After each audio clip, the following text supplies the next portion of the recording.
नमस्कार दोस्तों, राधे राधे। मैं डॉक्टर भानु श्रीवास्तव हूँ। आज हम किसी पूजा पद्धति की बात नहीं करेंगे। आज हम किसी संप्रदाय का प्रचार नहीं करेंगे और ना ही किसी चमत्कार की कहानी सुनाने आए हैं।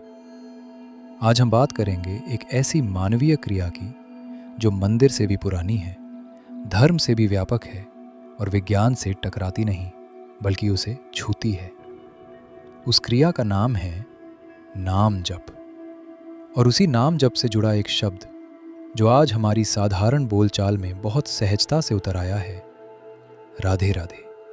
उत्तर भारत ही नहीं बल्कि देश के अनेक हिस्सों में लोग एक दूसरे से मिलते समय, विदा लेते समय या कभी कभी बिना किसी कारण के भी बस यूं ही राधे राधे कह देते हैं। लेकिन प्रश्न ये है, क्या ये केवल एक अभिवादन है या फिर इसके पीछे कोई गहरा भाव, कोई चेतन संकेत छिपा हुआ है?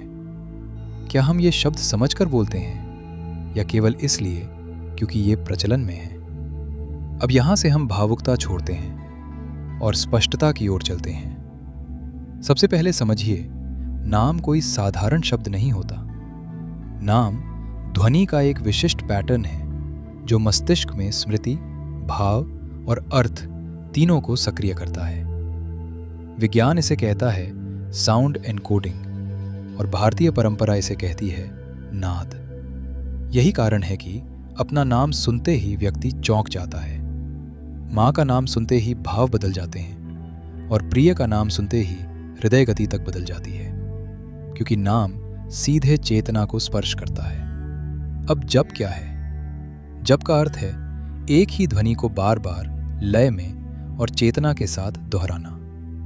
ये दोहराव 3 स्तरों पर काम करता है। वाणी का स्तर, जब आप बोलते हैं; मानसिक स्तर, जब आप भीतर दोहराते हैं; और चेतना का स्तर, जब शब्द अपने आप चलने लगता है। यहीं से नाम जप सिर्फ बोलना नहीं रहता, एक प्रक्रिया बन जाता है। अब आइए विज्ञान की भाषा में बात करें। जब कोई व्यक्ति एक ही शब्द का लयबद्ध जप करता है, मस्तिष्क की डिफॉल्ट मोड नेटवर्क धीमी होने लगती है, विचारों का शोर घटता है, ध्यान स्वतः केंद्रित होने लगता है।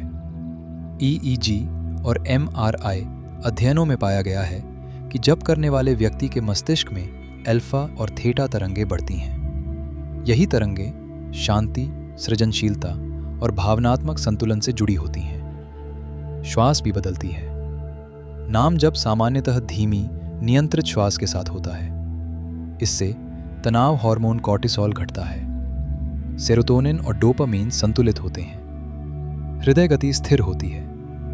यही कारण है कि जप करने वाला व्यक्ति कम घबराता है, कम आक्रामक होता है। अब प्रश्न आता है, आज लोग राधा नाम का जप ही क्यों कर रहे हैं? पहला कारण ध्वन्यात्मक। रा ऊर्जा, गति; धा धारण, स्थिरता। ये नाम ऊर्जा और शांति दोनों को संतुलित करता है। दूसरा कारण मनोवैज्ञानिक। राधा अधिकार नहीं थोपती, प्रेम में भी स्वतंत्र है। अवचेतन स्तर पर यह नाम स्वीकृति और सुरक्षा का भाव जगाता है। तीसरा कारण दार्शनिक। राधा कोई व्यक्ति नहीं, प्रेम की चेतना है, जहां समर्पण है पर आत्मविलोप नहीं। अब विधि समझिए, बिना कर्मकांड। रीढ़ सीधी, शरीर स्थिर, श्वास भीतर रा, श्वास बाहर धा। और सबसे महत्वपूर्ण, जप में ध्यान नहीं लगाना होता, जप में शब्द को सुनना होता है। आप बोलते नहीं, आप सुनते हैं कि आप बोल रहे हैं। शुरुआत में मन भटकेगा, ये असफलता नहीं, प्रवेश द्वार है। फिर भाव आएंगे, शांति, आंसू, हल्कापन, और अंततः जप अपने आप चलने लगेगा। आप जप नहीं करेंगे, जप आपको करेगा। नाम जप का उद्देश्य भगवान को पाना नहीं है। नाम जप का उद्देश्य है अपने भीतर के शोर से मुक्त होना। जब शोर जाता है तो जो बचता है वही सत्य है। तो अगली बार जब आप कहें राधे राधे, तो उसे केवल शब्द मत रहने दीजिए, उसे एक अवस्था बनने दीजिए। राधे राधे।